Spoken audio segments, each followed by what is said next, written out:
Assalamualaikum student. I hope all of you will be fine and enjoying good health. Today we are studying page number 57 of Family Book of Urdu. आज जो हमने इसमें पढ़ना है सबक number हमारा 5 है। जानवरों का मुशायरा सबक का नाम है। तो पेज नंबर 57 अमली बुक का है। इसमें सबसे पहला जो हमारा है वो है कि दर्जे झैल अल्फाज पर नुक्ते लगाएं। दर्जे झैल अल्फाज पर नुक्ते लगाएं। हमें ऐसे अल्फाज दे दिए गए हैं, उन पर नुक्ते जो हैं वो नहीं लगे हुए थे, वो गायब थे, वो मिसिंग थे। तो हमने उनको अपने यानी कि देखना है कि किस तरह से इनके कौन कौन से नुक्ते मिसिंग है। जिस तरह आप गेस करते हैं ना, गेस वाले कि यहाँ पे क्या होगा, वैसे भी अल्फाज को देख के इतना तो हमें आइडिया हो जाता है कि ये क्या अल्फाज है अगर नुक्ते मिसिंग हो तो। इस तरह पहला लफ्ज़ लिखा हुआ है, ये लफ्ज़ देख के हमें कुछ अंदाज़ा हो रहा है कि क्या लिखा हुआ है। तो अगर इसको देखा जाए तो गुजारस बन रहा है। गुजारस कोई लफ्ज़ नहीं होता। इसको अगर हम देखा जाए तो हम फिर हमारे माइंड में आएगा कोई कि ठीक से इसका लफ्ज़ कौन सा बनेगा। तो हमें फ़ौरन माइंड में क्लिक होगा कि ये लफ्ज़ गुजारिश बन रहा है। तो हम उस पे शीन के नुक्ते लगा लेंगे। उसके बाद लफ्ज़ है तियत।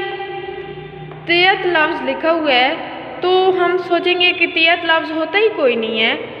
तो फिर हमारे माइंड में फ़ौरन आएगा कि ये तियत नहीं, ये तो तबीयत है। तो तबीयत को यानी कि इसके नुक्ते मिसिंग है। जैसे आप लोग लिखते हुए अक्सर नुक्ते छोड़ देते हो, इसी तरह ये भी मिसिंग है। तो इतनी इंटरेस्टिंग सी आपकी ये सरगर्मी है। इसमें फिर हमें फ़ौरन पता चल जाएगा यहाँ पे बे का नुक्ता आना है और यहाँ पे ये के 2 नुक्ते आने हैं। ठीक है। उसके बाद है सामियन। सामियन हम सोचेंगे सामियन तो कोई लफ्ज़ नहीं है।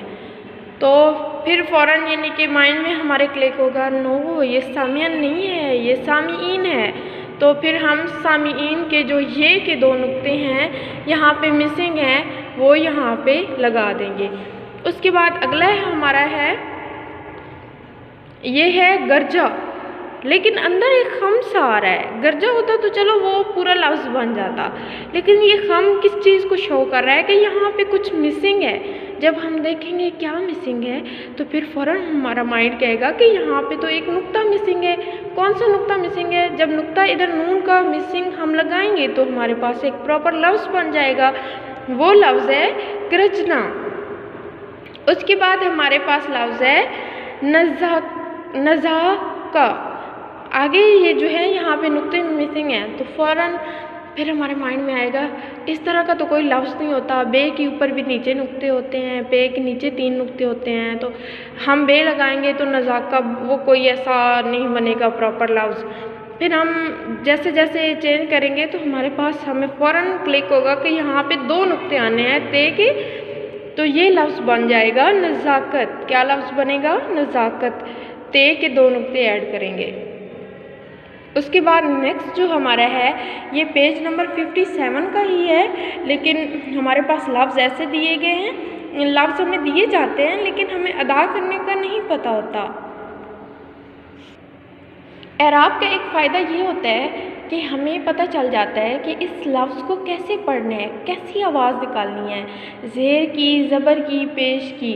अब हम ये जो हमारे पास लफ्ज़ है तरन्नुम, अगर इसके ऊपर ज़ेर ज़बर नहीं होगी तो आप लोग तो इसको तरन्नम और तरन्निम भी पढ़ोगे, लेकिन जो कि इसकी यानी कि गलती बन जाएगी, इसकी इस्लाही गलती बन जाएगी इसकी, यानी कि आपको इसकी इस्लाह करने के लिए आप इस पर एराब लगाएंगे।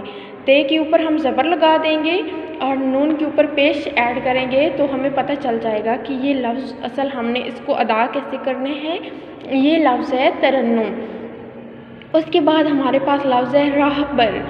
हम मोस्टली लोग इसको रहबर भी पढ़ते हैं, लेकिन राहबर लफ्ज़ है, रे के ऊपर ज़बर आएगा और बे के ऊपर भी ज़बर आएगा। जब बे के ऊपर ज़बर आ जाएगा तो हमें पढ़ते हुए किसी किस्म की कोई मुश्किल पेश नहीं आएगी। तो हमें पता चल जाएगा कि इसको हमने राहबर पढ़ना है। उसके बाद हमारे पास लफ्ज़ है झुकाती।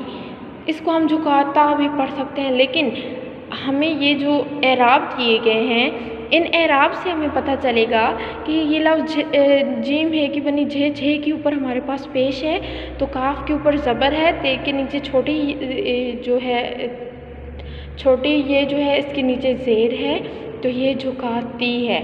उसके बाद लुत्फ़, लाम के ऊपर हम इसको लत्फ़ भी पढ़ सकते हैं, तो ये फिर गलत हो जाएगा, ये लफ्ज़ नहीं है हमारे पास। तो जब हम इसके ऊपर पेश लगा लेंगे तो हमें प्रॉपर पता चल जाएगा कि इस लफ्ज़ का मतलब यानी इस लफ्ज़ को हमने कैसे अदा करना है, ये लुत्फ़ है।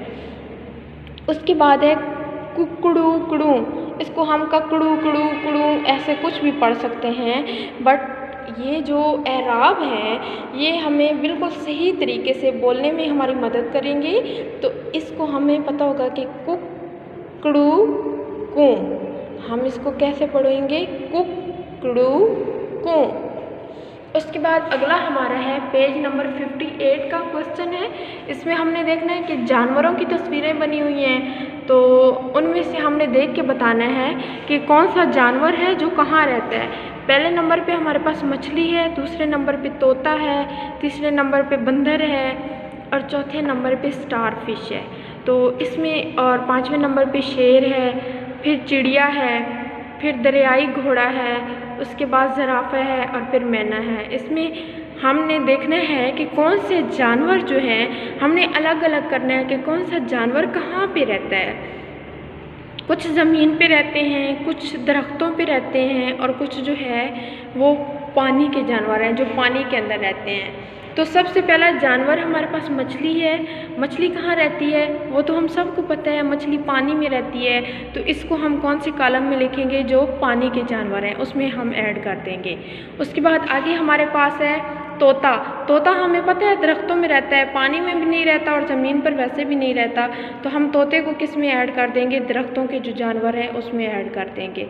उसके बाद आगे बंदर है। बंदर जो है वो ज़मीन का जानवर है। स्टार फिश जो है वो हमारे पास स्टार फिश जो है वो पानी में रहती है।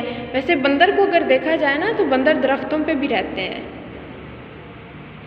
उसके बाद जो शेर है वो ज़मीन का जानवर है और चिड़िया जो है, चिड़िया हमारे पास दरख्तों के जानवरों में आ जाएगी।